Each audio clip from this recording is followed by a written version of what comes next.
सो मैं पहुंचा आज उस जगह पर जो ब्यूटीफुल के साथ साथ बहुत ज्यादा डेंजरस भी साबित हो सकती है। यहाँ आके अगर किसी ने गलत हरकत कर दी तो हो सकता है कि उसको अपनी जिंदगी से भी हाथ धोना पड़े। आगे देखो होता क्या है, इसीलिए व्लॉग को पूरा देखें। शुरुआत होती है घर से, जब हमारे घर पर तेज बारिश बरस रही होती है। सो मौसम के लालच में मैं जल्दी से रेडी हो लिया बाहर जाने के लिए। अब बारिश बरसी थी सिर्फ थोड़ी ही देर के लिए, हमें नहीं पता थी कि हमारे साथ ऐसा सीन होगा। और इंडिया गेट के हिस्से में तो बारिश हुई ही नहीं। इन ब्यूटीफुल से रास्तों से गुजरते हुए हम जल्दी से निकलते हैं दिल्ली के लोधी गार्डन, जिसकी पार्किंग और एंट्री सब कुछ फ्री है। हमने एंट्री की थी 7 नंबर गेट से, जहाँ हमें थोड़े बहुत जंगल भी दिखाई दिए। बस ये देखते हुए मैं थोड़ी सी आगे बढ़ता हूँ और थोड़ा रेस्ट करने बैठ जाता हूँ। तो इतने में ही मेरी नजर पड़ती है इस ब्यूटीफुल से मकबरे पर, तो मैं इसकी ओर चल देता हूँ।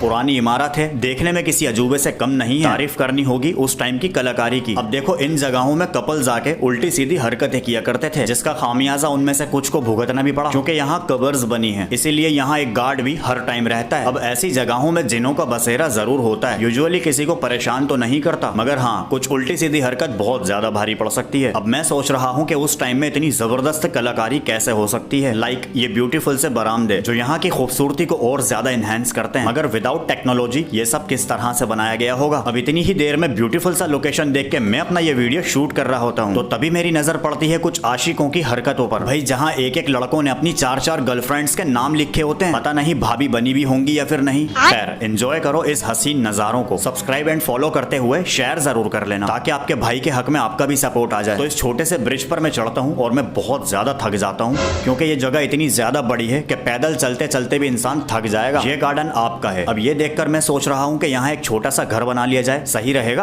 अब थोड़ी सी आगे आते ही मेरी नजर पड़ती है एक और मकबरे पर, मगर उससे पहले सूसू आ जाता है, जिसको अंजाम देने मैं इस डब्बे में निकल पड़ता हूँ। वापस आता हूँ, आह सुकून मिल गया। और ये इतनी सी हर व्लॉग देख के गुस्सा करती है कि मुझे व्लॉग में क्यों नहीं लिया। मैं आगे बढ़ ही रहा था तो इतने में मेरी नजर पड़ती है कुछ एक्टिविटीज पर। तो पहले मैं करता हूँ अपनी कमर सीधी, फिर एक्सरसाइज से खेलने लग जाता हूँ, जिसका मैं बहुत ज्यादा शौकीन हूँ। अब मैंने कहा व्लॉग बाद में बनाएंगे, पहले ये कर लेते हैं। तो मैंने शुरू कर दिया कार्यक्रम। गर्मी तो हो रही थी, मगर मजा बहुत ज्यादा आ रहा था। अब थोड़ा सा इसमें घूमने फिरने के बाद बारी होती है अगली एक्टिविटी की। अब ये वीडियो देखकर मुझे खुद लग रहा है कि मैं बंदर की तरह चल रहा हूँ, बस गिर ना जाऊं वरना मुंह टूट जाएगा। बट ये सब मैंने स्कूल टाइम से ही सीखा हुआ है, बहुत टाइम के बाद किया था, तो इसलिए थोड़ी प्रॉब्लम हुई। चलो आज के लिए बस इतना ही काफी है। तो मैं भरता हूँ यहाँ से पानी, क्योंकि हम जो लेके आए थे वो खत्म हो चुका था। और जल्दी से बढ़ते हैं आगे इस ब्यूटीफुल सी लोकेशन की ओर, जो और भी ज्यादा इंप्रेसिव लग रही थी। मुझे दिखाई देती है छोटी सी गुफा और मैं यहाँ घुस जाता हूँ। अब जो आप देखेंगे वो शायद ही अब से पहले आपने कहीं देखा हो। रात के वक्त आप गार्डन तो जरूर घूम सकते हो, मगर इस जगह पर एंटर नहीं कर सकते, जिसके लिए यहाँ की सिक्योरिटी खुद अलाउ नहीं करती। चलो अब थोड़ा और अंदर चल लेते हैं और देखते हैं है क्या। पुराने टाइम में राजाओं के थ्रू इस तरह से बरामदों को बनाया जाता था, जो आजकल बादशाहों की बनी हर एक इमारत में मिल जाएंगे। और हर जगह पर जिन्नातों के साए जरूर होते हैं, मगर वो किसी को ऐसे ही परेशान नहीं करते। ऐसी जगहों को देखने के लिए फॉरेनर्स भी बहुत ज्यादा एक्साइटेड होते हैं। चलो अब आगे चलते हैं और देखते हैं दूसरी गुम्बद को। यहाँ ऐसे गुम्बदें 12 बनी हुई हैं। अब जैसे यहाँ उस टाइम की नकाशी देख लो, जिसमें कुरान की आयतें मेंशन हैं। आज के दौर में कोई क्या ही बना पाएगा। और एक चीज, बादशाहों ने कभी रिलीजन को लेके भेदभाव नहीं किया, सबको बराबर समझते थे। मगर हद हो गई, फुके हुए आशिकों की ये कलाकारी को देखकर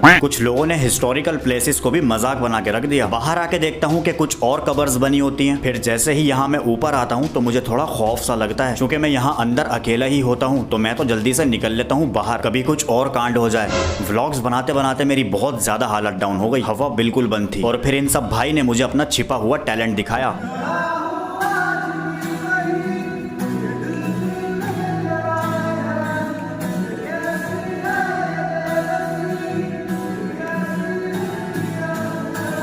अब इस मकबरे के गार्डन में कुछ लोग फुटबॉल खेल रहे होते हैं। ये देखता हुआ मैं आगे बढ़ता हूँ तो मुझे यहाँ ये खौफनाक सी जगह दिखाई देती है। चलो बाहर निकलते हैं, क्योंकि गर्मी में बहुत ज्यादा हालत डाउन हो चुकी है। इस व्लॉग को शूट करने में मुझे सबसे ज्यादा मेहनत लगी, क्योंकि हवा बिल्कुल भी नहीं थी जो लग सके। अब गाड़ी निकालकर मैं निकलता हूँ एक जगह और, क्योंकि मुझे लगती है भूख, और मैं जाता हूँ एक स्पेशल जगह जो आपको बहुत जल्द अगले व्लॉग में देखने मिलेगा, जहाँ तमिलनाडु के लोग अपने एफर्ट्स डाल के ये सारी चीजें बनाते हैं। मगर मैंने तमिलनाडु के लोगों के हाथ का बना हुआ फर्स्ट टाइम ट्राई किया। व्लॉग कैसा लगा कमेंट जरूर करना और अपना सपोर्ट जरूर पहुंचाना, ताकि आपके साथ साथ थोड़ी मुझे भी तरक्की मिल जाए। सब्सक्राइब एंड फॉलो करके थोड़ा शेयर कर देना, ताकि और लोगों तक भी पहुंच सके, ताकि मुझे भी ज्यादा इंटरेस्ट आए अच्छे व्लॉग्स बनाने में।